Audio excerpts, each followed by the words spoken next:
আমরা চাই বাংলাদেশে একটি কল্যাণ রাষ্ট্র পরিণত হয়ে যাক, বলেন আমিন। সেই কল্যাণ রাষ্ট্রের অর্থ কি? কল্যাণ রাষ্ট্রের অর্থ হলো বাংলাদেশে আল্লাহর আইন চাই, সৎ লোকের শাসন চাই। কি চাই জনগণ? আল্লাহর আইন যদি প্রতিষ্ঠিত হয় তাহলে কি হবে? সরকার হবে জনগণের সরকার, বলেন আলহামদুলিল্লাহ। 2 নম্বরে শরীয়ত হবে দেশের সর্বোচ্চ আইন। 3 নম্বরে মানবাধিকার প্রতিষ্ঠা করা হবে। 4 নম্বরে বিচার বিভাগের স্বাধীনতাকে সুনিশ্চিত করা হবে। 5 নম্বরে পরামর্শের ভিত্তিতে পার্লামেন্ট সিস্টেমে সরকার পরিচালনা করা হবে।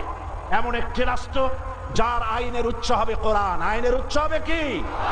এই কোরআন দিয়ে দেশ চলুক, এরকম একটি স্বাধীন সার্বভৌম কোরআনের রাষ্ট্র প্রতিষ্ঠার জন্য আপনারা কি প্রস্তুত আছেন? ইয়া আইয়ুহাল্লাযীনা আমানু উদখুলু ফিস-সিলমি কাফা, পরিপূর্ণরূপে ইসলামের মধ্যে প্রবেশ করো। ব্যক্তিতে, পরিবারে, সমাজে ও রাষ্ট্রে, জীবনের সকল ক্ষেত্রে আইন চালু হবে কার?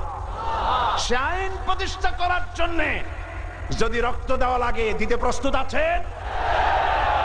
যদি জীবন দেওয়া লাগে প্রস্তুত আছেন কিনা? যদি জেলে যাওয়া লাগে জেলে যেতে রাজি আছেন কিনা? এই লোকগুলি যদি ইসলামের পক্ষে আপনারা ভোট দেন তাহলে ইসলাম এদেশে কামিয়াব হবেই হবে ইনশাআল্লাহ।